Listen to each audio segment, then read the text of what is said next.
एक मंच पर एक सामूहिक रूप से इकट्ठी हुई हैं और आप सबने मिलकर पानीपत ज्वेलर एसोसिएशन का निर्माण किया है। आप सबको बहुत बहुत बधाई देता हूँ। Panipat jewellers association Panipat jewellers association. मैं अपने छोटे भाई की आवाज में आवाज मिलाते हुए, मुझे राजेश भैया ने आज्ञा दी है, अब पता नहीं कितने मिनट बोलना है, 5-7 मिनट बोल लूं जी? तो 5-7 मिनट के अंदर आपके साथ अपनी बात साझा करनी है। मित्रों, मैं स्वर्णकार नहीं हूं, स्वर्णकार का मेरा काम भी नहीं है, लेकिन स्वर्णकार कोई है या नहीं है, लेकिन मैं इसलिए आपके इस मंच पर आया हूं और स्वेच्छा से आया हूं, कोई दबाव के कारण नहीं आया, अपनी इच्छा से आया हूं। आपको निरंतर इस संघर्ष की आहुति के अंदर इस ज्वलंत मुद्दे पर बढ़ते हुए देखते हुए मुझे प्रेरणा मिली है। मैं स्वर्णकार हूं या नहीं हूं, लेकिन मैं आप सबके बीच का आपका भाई हूं, पानीपत का नागरिक हूं, इसलिए मैं आपके साथ खड़ा हूं और आपकी पीड़ा जो आप अनुभव कर रहे हैं वो मैं भी कर सकता हूं, क्योंकि मैं भले ही स्वर्णकार नहीं हो सकता, लेकिन आपका वो छोटा सा ग्राहक हो सकता हूं, उस पीड़ा को अनुभव कर सकता हूं। मित्रों, जिस दौर से आप लोग गुजर रहे हैं उसके अंदर जिस चीज की सबसे बड़ी आवश्यकता है वो आवश्यकता है एक सूत्र में बंधने की। और मैं आपसे निवेदन करूं, जैसे ये मेरा छोटा भाई जय घोष कर रहा था, आप भुजाएं उठाकर जय घोष करें मित्रों, लेकिन हाथ खोलकर समर्थन ना करें, क्योंकि हाथ खोलकर समर्पण किया जाता है, ये समर्पण का द्योतक नहीं, मुकाबले का द्योतक है। इसलिए मुष्टिका बांधकर जय घोष किया करें। जब भी जय घोष करें, पानीपत ज्वेलर एसोसिएशन जिंदाबाद। एक भुजा नहीं चलेगी, दोनों भुजा और मुट्ठी बांधकर। हाथ खोलने का अर्थ है कि आपकी कमर के पीछे किसी ने रिवॉल्वर रख दिया हो और हैंड्स अप कर दिया हो और आपने दोनों को हाथ खोलकर समर्पण कर दिया हो। और वर्तमान स्थिति मित्रों समर्पण की नहीं, मुकाबले की स्थिति है, और मुकाबला जब भी किया जाता है वो मुष्टिका बांध कर किया जाता है। इसलिए जय घोष करें तो दोनों भुजाएं उठाकर जय घोष करें और मुष्टिका बांध कर जय घोष करें। आपके हृदय के अंदर शक्ति आएगी और आपकी भुजाओं के अंदर ऊर्जा का संचार होगा। इसलिए जय घोष करें। पानीपत ज्वेलर एसोसिएशन जिंदाबाद। मैं जिंदाबाद बोलूंगा, आपने 2 बार बोलना है, जिंदाबाद जिंदाबाद। पानीपत ज्वेलर एसोसिएशन जिंदाबाद जिंदाबाद जिंदाबाद। पानीपत ज्वेलर एसोसिएशन जिंदाबाद जिंदाबाद जिंदाबाद। अब मैं अपनी बात रखता हूं। आज की इस सभा में आपकी सभा के तीनों अध्यक्ष, मेरे अग्रज, मेरे अनुज, मेरे छोटे भाई जो सराफा एसोसिएशन के अध्यक्ष हैं राजेश सूरी जी, विभिन्न संस्थाओं में, विभिन्न मंदिरों में, विभिन्न धार्मिक आयोजन में भी अपनी आहुति डालते हैं। आपके ही बीच का एक नौजवान बच्चा अपनी उम्र के पड़ाव के ऊपर बढ़ता हुआ आपके ही बीच के, आपके ही बिरादरी का नाम रोशन करता हुआ भिन्न जगहों पर अपनी सेवाएं देता है। ऐसे हमारे राजेश सूरी, इनके बड़े भैया मेरे क्लास फेलो रहे हैं, उनके साथ अपने स्वर्णकार संघ के शेरचंद कपूर जी, स्वर्णकार सभा प्रधान संजय वर्मा जी। संजय जी मेरे बचपन के साथी हैं, इकट्ठे हम उम्र हैं, हम इसी मोहल्ले में खेलते रहे हैं। आज मित्रों ये जो विषय अपने प्रणव मुखर्जी, क्योंकि मेरा एक स्वभाव रहता है आदमी का, अपने से छोटा हो तो उसको जी करके बोलना, जो अपने से बड़ा आयु का हो उसको मान सम्मान के साथ बोलना, लेकिन आज मेरा हृदय इतना घटा हुआ है कि उस धूर्त प्रणव मुखर्जी को ना आगे जी लगाने का मन कर रहा है, ना पीछे जी लगाने का मन कर रहा है। ऐसा धूर्त व्यक्ति किस जगह पर बैठकर क्या चिंतन कर रहा है, ये छोटे छोटे दुकानदारों की सोच नहीं कर रहा। छोटा सा दुकानदार, उसके पास छोटा सा ग्राहक आएगा, वो 1 ग्राम, 10 ग्राम, 15 ग्राम, 20 ग्राम सोना लेगा, कैसे वो उसका लेखा जोखा वो छोटा सा दुकानदार अपने रजिस्टर के अंदर मेंटेन कर पाएगा। अभी कई चीजें इसके अंदर, अभी आपने पता नहीं पूरे नियमावली पढ़ी है या नहीं पढ़ी, मैंने तो वो पूरी नियमावली पढ़ी है, क्योंकि मैं आपके बीच में ऐसे नहीं आया। बहुत सारी चीजें ऐसी हैं जो गुप्त रूप से हिडन है उसके अंदर, और जब आप उसको इंप्लीमेंट करेंगे, आपको जितनी बातें समझ में आई आपने उसी बात का विरोध प्रदर्शन किया। पूरे राष्ट्र के अंदर आज स्वर्णकार एक मंच पर दिखाई दे रहे हैं। मैं ये मानता हूं कि आपको आज 8-9 दिन हो गए हैं, आपने दुकानें बंद की हुई हैं। मैं उन व्यक्तियों की चिंता कर रहा हूं जो बिल्कुल छोटा सा दुकानदार है, जो एक दिन अपनी दुकान के ऊपर अपनी दस्तकारी का औजार नहीं उठाता तो उसके पेट की क्षुधा को शांत करने के लिए अन्न का दाना वो अरेंज नहीं कर सकता। लेकिन बड़ा हो या छोटा, ये कष्ट सबके ऊपर आने वाला है, और ऐसे कष्ट के लिए आप सब जब एक इस सभा के अंदर, इस मंच के ऊपर इकट्ठे हुए हैं, तो वो दिन दूर नहीं, मैं पक्का तो नहीं कह सकता, क्योंकि ऐसे लोगों की सरकार केंद्र के अंदर बैठी है जो गूंगे और बहरों की सरकार है। मैं नहीं कह सकता कि वो आपकी आवाज वहां पहुंचेगी या नहीं पहुंचेगी, लेकिन एक बात जरूर है कि इस धूर्त कानून के कारण आप लोग जहां बिखरे हुए पड़े थे, वहां एक माला के अंदर आप जोशीले होकर एक सूत्र में बंधते हुए नजर आएंगे, एकता का प्रमाण देंगे।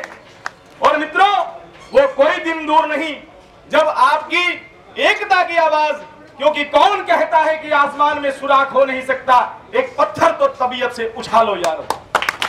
केवल विचार करने की बात है, केवल सोचने की बात है, केवल एकदम इकट्ठा होने की बात है। जब सराफा एसोसिएशन, स्वर्णकार सभा, जब ये स्वर्णकार, छोटे छोटे दुकानदार, दस्तकार, जब सभी एक मंच पर आ जाएंगे, तो एक ना एक दिन ये प्रणब मुखर्जी को सोचने पर मजबूर होना पड़ेगा कि मैंने इन छोटे छोटे दुकानदारों के पेट पर कैसे छुरी चला दी है। इसलिए मित्रों, ये बड़ी विडंबना का प्रश्न है कि आपकी उस सोच को, इस प्रकार का एक्साइज ड्यूटी लगाना, इस प्रकार के कानून आपके ऊपर लगाना, ऐसे ऐसे प्रतिबंध लगाना, कैसे कैसे उन प्रतिबंधों को आप, नियमावलियों को पूरा कर पाएंगे, ये असंभव है, आसान नहीं है। आज तक भी आप लोग रोजगार करते आए हैं, रोटी रोजी कमाते आए हैं, आगे भी वो विधा चल रही थी, आप अपने काम का, अपने पेट का निर्वाह कर रहे थे। लेकिन ऐसे ऐसे कानून, और भी बहुत सारे कानून हो सकते हैं, आपसे कोई इन्होंने लेना है, कर लेना है, तो उस कर की विधा कोई और हो सकती है। ऐसा कोई कानून नहीं होना चाहिए जिस कानून के तहत एक छोटा दुकानदार, एक बड़ा दुकानदार अपनी दुकान के अंदर सामान बनाने के अंदर डरने लगे। एक ग्राहक लेकर आता है और उस ग्राहक के अंदर हमें यह पहले देखना पड़े कि इसने पहले पैन कार्ड लाओ, ये पैसा कहां से लाया, ये पैसा कहां से इसने दिया। इस प्रकार के नियम अगर इस देश के अंदर चलेंगे तो शायद कोई बहन बेटी अपनी स्वेच्छा से कोई छोटी मोटी अंगूठी भी बना नहीं पाएगी। हमारे परिवार की बहुत सारी बहन बेटियां ऐसी हैं, हमारे परिवारों के अंदर बहुत सारा विषय ऐसा है कि एक पति अपनी पत्नी को घर चलाने के लिए खर्च देता है, राशन की व्यवस्था करने के बाद फिर भी वो अपनी पत्नी को कुछ ना कुछ 500-700 हजार अपने सामर्थ्य अनुसार, कोई 10,000 देता होगा तो कोई 500 भी देता होगा। वो बहन बेटियां, हमारे परिवार की बहुएं, हमारे परिवार की बेटियां जो दूसरे घर में गई हुई हैं, उनकी आज भी हिंदुस्तानी औरत की, हिंदुस्तानी संस्कृति की एक विधा है कि हमारी बहन बेटियां अपनी जेब खर्च में से भी 100 रुपया, 200 रुपया, 150 रुपया अपनी शक्ति के अनुसार वो जोड़ने में विश्वास रखती है।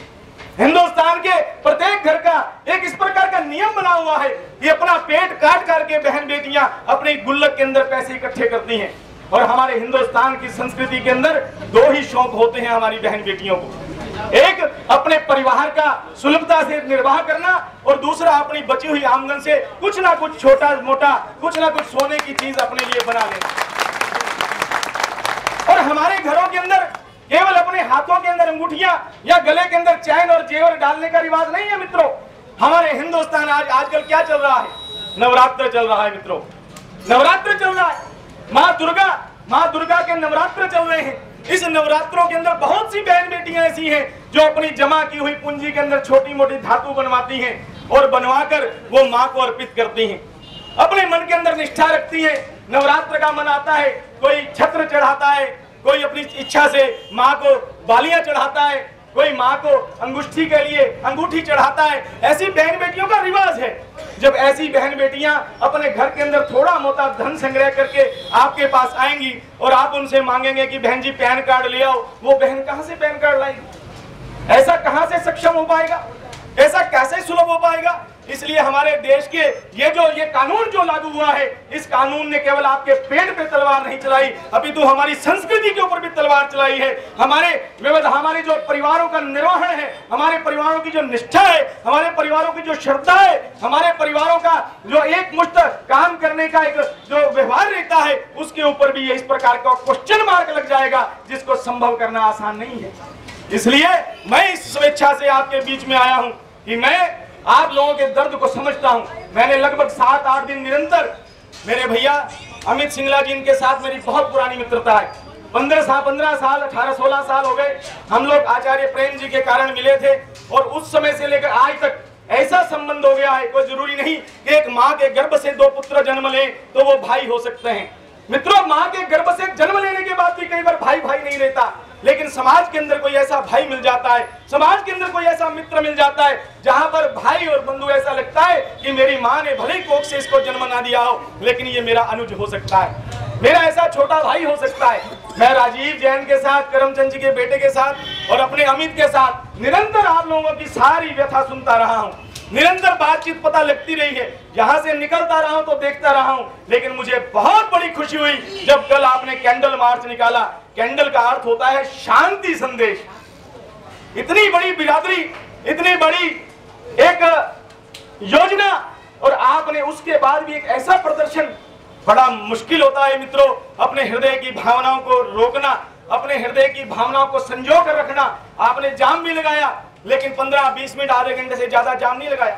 मैं आपको इसलिए भी शुभकामनाएं देता हूं मित्रों, क्योंकि आपने उस राष्ट्र की विधा को भी समझा, क्योंकि ज्यादा देर जाम लगाने से लाभ हमें तो उस गूंगी बहरी सरकार को सुनाना है। कारण क्या? क्योंकि ज्यादा देर जाम लगाने से लाभ नहीं। उन परिवारों की कल्पना करें जो परिवार एम्बुलेंस के अंदर लेकर अपने किसी मरीज को दिल्ली जा रहा है और वो जाम में फंस गया है, हमारे जाम लगाने से उसने प्राण दे दिए, तो वो भी एक पाप है। मैं आपकी बिरादरी को बहुत बड़ा सम्मानित समझता हूं कि आपने इतनी योजनाबद्ध ढंग से आधा घंटा 45 मिनट अपना रोष व्यक्त करके और जाम को खोल दिया। मैं आपको बहुत बहुत बधाई देता हूं। आप लोग विचारणीय लोग, आप लोग वास्तव में विचारशील लोग हैं।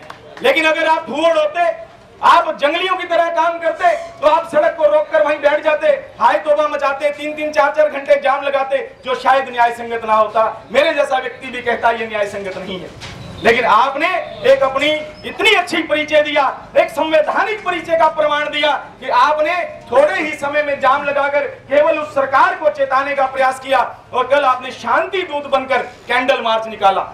क्या सुंदर दृश्य था आपका, इतनी पंक्तिबद्ध होकर।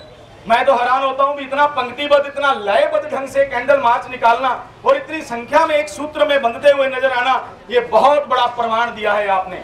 और वो दिन दूर नहीं, मैं फिर बुला तो रहा हूं, मैं विश्वास से तो नहीं कह सकता, लेकिन एक बात जरूर है कि एकता हमेशा बोलती है और एकता सर्वोपरि हुआ करती है। और जब व्यक्ति एक सूत्र में बंध कर कदम बढ़ाया करता है तो दुनिया की ताकत नहीं कि उस आंधी को रोक पाए। पर आपके सामने इस सरकार को झुकना पड़ेगा, इस प्रणब मुखर्जी को यह सोचना पड़ेगा कि स्वर्णकारों के लिए अपने कर लगाना है। कर लगाने के और भी कई ढंग हो सकते हैं, लेकिन इस प्रकार का एक्साइज लगाकर, इस प्रकार के व्यवधान बनाकर आप लोगों के पेट के ऊपर तलवार चलाना, ये उसको सोचना पड़ेगा और उसको ये कानून दोबारा वापस लेना पड़ेगा, इसके अंदर संशोधन करना पड़ेगा। ये मेरी अंतरात्मा का विश्वास मुझे कह रहा है। मैं दिल्ली के अंदर, बॉम्बे के अंदर की सूचनाएं आ रही हैं कि दिल्ली, पूरे राष्ट्र के अंदर इस प्रकार स्वर्णकार सभी एक मंच पर इकट्ठे हुए हैं। हो सकता है मीडिया सहयोग ना भी कर रहा हो सकता है उसकी भी कोई विधा रही हो, कोई मजबूरी रही हो, लेकिन ऐसा नहीं कि आपकी आवाज कहीं पहुंचती नहीं। आपकी आवाज पहुंचती है, आप एक सूत्र में बंधते हुए नजर आ रहे हैं। मैं आपको बहुत बहुत बधाई देता हूं। मैं पानीपत शहरी विकास संगठन का अध्यक्ष हूं, अपने संगठन की ओर से पानीपत का नागरिक हूं, आपका हमसाया हूं, आपके इर्द गिर्द, आपके पड़ोस में रहने वाला व्यक्ति हूं। मुझे दर्द हुआ है, मैं उस आपके दुख के अंदर शामिल होते हुए आपके बीच में यहाँ मंच पे हूं। आपका बहुत बहुत धन्यवाद। जय भारत, जय श्री राम। पानीपत ज्वेलर्स एसोसिएशन जिंदाबाद।